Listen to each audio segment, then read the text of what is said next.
Méthanex est le producteur et distributeur de méthanol le plus important du monde. Son réseau de distribution est très étendu. Le siège social de la société se trouve à Vancouver, dans la province de Colombie-Britannique, au Canada. Méthanex est fier de souscrire aux principes de la gestion responsable. Ces principes nous guident dans l'élaboration de nos programmes de sécurité, de santé, d'environnement et d'action communautaire qui protègent notre personnel, nos clients et les communautés au sein desquelles nous exerçons nos activités.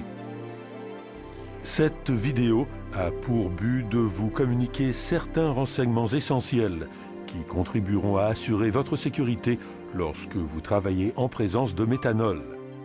Nous passerons donc en revue les caractéristiques spécifiques du méthanol, les dangers liés à sa manipulation et certaines précautions à prendre pour minimiser les risques d'exposition personnelle, d'incendie ou de rejet dans l'environnement, ainsi que la façon de gérer les conséquences de tels événements.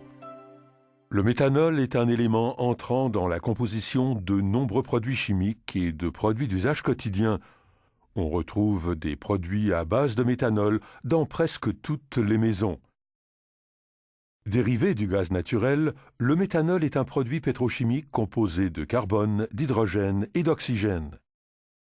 Le produit se présente sous la forme d'un liquide transparent et incolore. Il se mélange entièrement à l'eau et il dégage une légère odeur d'alcool. On le connaît sous diverses appellations: alcool méthylique, hydrate de méthyle, esprit de bois ou alcool de bois, entre autres.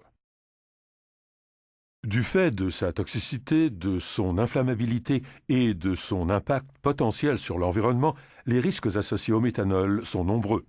Le méthanol est un poison. L'exposition au produit peut se faire par contact avec la peau, par inhalation des vapeurs ou par ingestion. Voici quelques précautions élémentaires visant à éviter toute exposition au méthanol. Marquez clairement les contenants de méthanol et gardez-les fermés lorsqu'ils ne sont pas utilisés. Ne reniflez jamais un produit chimique pour l'identifier. Ne buvez jamais de méthanol. Portez toujours les vêtements de protection individuelle convenant à l'activité en cours. Un autre facteur de risque du méthanol est son inflammabilité. Le méthanol brûle, mais la luminosité de sa flamme est très faible. En plein jour, il pourra être difficile de détecter une flamme de méthanol. Les ondes de chaleur peuvent être le seul signe visible de la combustion du méthanol en plein jour. La température minimale à laquelle les vapeurs d'un liquide s'enflamment est appelée point d'éclair. Le point d'éclair du méthanol est de 12 degrés Celsius ou 54 degrés Fahrenheit. Il en découle qu'à des températures inférieures à 12 degrés Celsius, le risque de voir le méthanol s'enflammer est réduit. Toutefois, à des températures proches ou supérieures à 12 degrés Celsius, il convient de prendre des précautions pour minimiser le risque d'incendie. Notez également que la température d'inflammation spontanée du méthanol, c'est-à-dire la température minimale à laquelle il s'enflammera de lui-même et continuera de brûler, est de 470 degrés Celsius ou 878 degrés Fahrenheit. Il y a des précautions élémentaires à prendre pour éviter tout risque d'inflammation lorsqu'on travaille en présence de méthanol. En voici quelques-unes. Ne pas fumer et interdire les flammes nues de toute nature. Utiliser un matériel électrique anti-déflagrant et des outils qui ne provoquent pas d'étincelles à l'impact. Se rappeler que les flammes du méthanol se voient difficilement. Éloigner toutes les sources d'inflammation du méthanol. Le méthanol peut être nuisible à l'environnement. Toutefois, il est important de noter que le méthanol se biodégrade rapidement, tant dans le sol que dans l'eau. Les déversements de méthanol ne peuvent pas être récupérés des eaux de surface, comme on en retrouve dans les lacs, les rivières ou les océans, du fait de sa capacité à se mélanger complètement à l'eau. Le méthanol est une substance toxique pour les plantes et la vie aquatique. Bien que les conséquences d'un déversement puissent être sérieuses et immédiates, elles sont limitées à la zone du déversement. Il est possible de récupérer et de nettoyer le méthanol répandu sur le sol, mais il convient de prendre toutes les mesures nécessaires pour empêcher le méthanol de se déverser dans un cours d'eau ou dans le système d'égout. Gardez toujours à l'esprit que la prévention des fuites et des déversements va de pair avec de bonnes pratiques de manutention et des systèmes de confinement bien conçus. À chaque stade de son transport et de sa distribution, le méthanol doit être stocké selon les règles de sécurité les plus strictes et doit être manipulé de manière responsable. Ceci conservera sa qualité au produit et minimisera les risques envers les personnes et l'environnement. Les contenants d'entreposage peuvent aller de grands réservoirs et de wagons de chemin de fer à des fûts ou des boîtes pour des quantités plus petites. Les modes de transport et de distribution du méthanol les plus communs sont le transport par bateau, par rail, par barge, par camion et par pipeline. Il y a 3 niveaux de protection contre les effets de l'exposition au méthanol, de l'inflammation du produit ou de ses effets sur l'environnement. Ce sont les mesures d'ingénierie, la formation et les procédures, et les équipements de protection personnelle.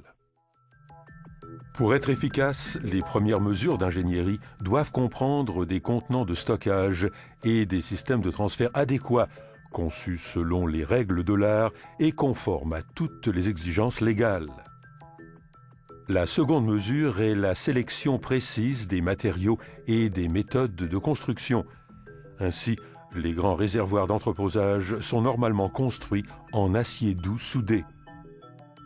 En troisième lieu, les grands réservoirs et contenants doivent être munis de dispositifs de contrôle tels que jauge de niveau, soupape de sécurité, soupape anti-vide et mise à la terre. En certains endroits, la récupération des vapeurs est obligatoire. Les réservoirs et les grands contenants doivent avoir des enceintes de confinement secondaires telles que digues ou murs de rétention pour limiter les risques d'incendie et éviter les déversements importants. Enfin, dans les endroits exigus et dans les bâtiments, il convient d'installer des systèmes de ventilation conformes aux normes d'ingénierie agréées pour maintenir les concentrations atmosphériques du méthanol sous les limites autorisées. Le second niveau de protection est la mise en place de bons systèmes et procédures et la formation du personnel à les employer correctement. Les travailleurs doivent être formés à manipuler le méthanol en toute sécurité pour leur propre protection et celle de l'environnement. De plus, il convient d'instaurer de bonnes pratiques et systèmes de manipulation du produit à chaque point de transfert. Le méthanol doit être entreposé dans des réservoirs ou des contenants réservés à cet effet et clairement marqués. Le transvasement du méthanol d'un contenant à un autre doit se faire par des systèmes dédiés spécifiquement et uniquement au chargement. Les conduites et tout le matériel doivent être marqués clairement pour indiquer qu'ils servent au transvasement du méthanol. Lorsqu'il n'est pas utilisé, le matériel doit être protégé contre toute contamination. Les systèmes non spécifiques doivent être nettoyés, purgés et échantillonnés avant tout transvasement de méthanol pour assurer l'intégrité du produit. Quel que soit le mode de transport, les contenants de méthanol devront être inspectés au point de vue de leur propreté et de leur solidité mécanique avant le chargement. Les problèmes mécaniques ou de contamination devront être rectifiés sans délai et complètement avant le chargement et l'expédition. Enfin, après l'instauration des mesures d'ingénierie et les diverses procédures, il convient d'aborder la question des risques résiduels par l'emploi de vêtements personnels de protection appropriés. Comme c'est le cas pour la plupart des produits chimiques, il convient de porter des vêtements de protection lorsque l'on doit travailler en présence de méthanol. Des gants en caoutchouc butyl ou nitrile sont recommandés. Le port de chaussures appropriées entièrement fermées est très important également. Il convient également de porter un masque de protection du visage et des lunettes anti-éclaboussure ou des lunettes protectrices à écrans latéraux pour le transvasement. Malgré des mesures de sécurité très strictes, le risque d'accident aux personnes ou à l'environnement est toujours présent. Il est donc important de savoir comment y répondre rapidement, efficacement et de manière responsable. L'exposition personnelle au méthanol peut être mortelle. Il est donc impératif de savoir quoi faire à l'avance. Évitez tout contact du méthanol avec la peau. Si cela devait arriver, retirez les vêtements contaminés, nettoyez les endroits affectés avec beaucoup de savon et beaucoup d'eau et, en cas d'irritation, obtenez les soins médicaux nécessaires. Les conséquences ne sont pas graves, sauf en cas d'exposition répétée ou excessive au méthanol.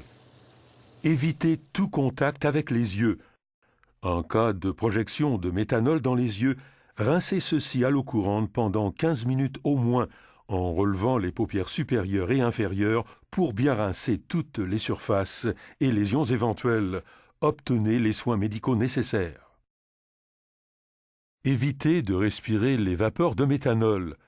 En cas d'inhalation, portez la victime au grand air, aidez-la à respirer au besoin et obtenez immédiatement les soins médicaux nécessaires. Les symptômes de l'inhalation sont une irritation des voies respiratoires, des maux de tête, de la somnolence, des nausées, de la confusion mentale et la perte de conscience. N'ingérez jamais de méthanol. Si vous pensez que quelqu'un en a ingéré, ne provoquez pas le vomissement, mais obtenez immédiatement les soins médicaux nécessaires. Les symptômes d'un empoisonnement en méthanol peuvent prendre de 18 à 24 heures à se manifester et comprennent des nausées, des maux de tête, des douleurs abdominales et des troubles de la vue. Le méthanol étant inflammable, toute fuite ou rejet peut causer un incendie ou une explosion. Faites très attention lorsque vous vous approchez d'un déversement ou d'un endroit où un incendie peut se déclencher, parce que les flammes peuvent ne pas être clairement visibles. Il existe plusieurs manières d'éteindre un incendie de méthanol, mais il faut faire preuve de jugement et évaluer la taille relative du feu. Les moyens d'extinction les plus efficaces sont des extincteurs à poudre au dioxyde de carbone et l'aspersion d'eau pour les petits feux, et de la mousse à formation de film flottant, dite encore mousse AFFF, pour les feux plus importants. L'eau peut être utilisée pour tous les feux, grands et petits, mais le méthanol continue de brûler jusqu'à une proportion de 4 volumes d'eau pour un volume de méthanol. En cas de feu, restez en amont du sens du vent pour éviter de respirer les vapeurs de méthanol et les produits de combustion. Les fuites ou les déversements de méthanol doivent être confinés dès que possible en érigeant des barrières mécaniques. Ceci empêchera le produit de se déverser dans les égouts, dans les endroits confinés, dans les canalisations d'écoulement ou dans les nappes et cours d'eau. Pour les excédents de liquide ou pour les déversements importants, essayez de maximiser la récupération du méthanol en vue de sa réutilisation ou de son recyclage. Il peut être récupéré au moyen de pompes ou d'aspirateurs sous vide anti-explosifs. En cas de déversement sur le sol, il convient d'enlever dès que possible les sols contaminés.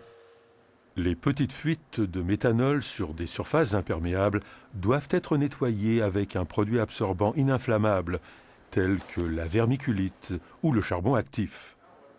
Les matériaux contaminés au méthanol, matériaux absorbants et sols, doivent être traités comme des matières dangereuses et éliminés conformément à la réglementation locale. Les personnes qui travaillent au nettoyage d'un déversement de méthanol ou à l'extinction d'un incendie au méthanol doivent porter des vêtements de protection personnelle appropriés. L'accès à ces zones doit être interdit à toute personne ne portant pas de tels vêtements. En résumé, chaque personne qui manipule des produits chimiques est responsable de sa protection personnelle et de celle de l'environnement. Une entreprise doit prendre toutes les mesures nécessaires pour éviter les fuites ou les déversements et doit éduquer les membres de son personnel sur les caractéristiques du produit qu'il manipule. Parmi les éléments essentiels à garder en mémoire lorsque l'on travaille avec le méthanol, nous pouvons citer entreposer le méthanol dans des contenants appropriés, sûrs et clairement marqués. Contenez tout déversement, si c'est faisable. Récupérez ce que vous pouvez et rétablissez la zone en son état d'origine. Soyez très prudent lorsque vous vous approchez d'un déversement et rappelez-vous que s'il y a du feu, les flammes peuvent ne pas être visibles. choisissez la méthode appropriée au type de feu à éteindre.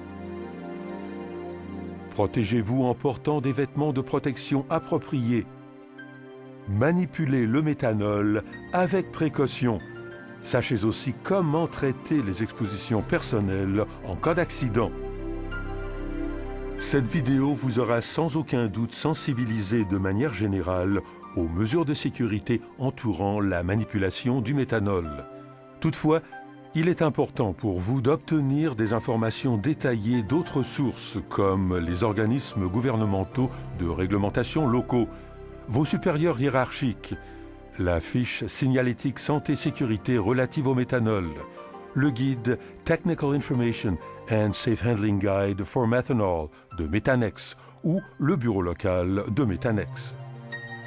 En prenant conscience des dangers et des mesures propres à minimiser ceux-ci et en agissant de manière responsable, vous pourrez travailler en sécurité en présence du méthanol.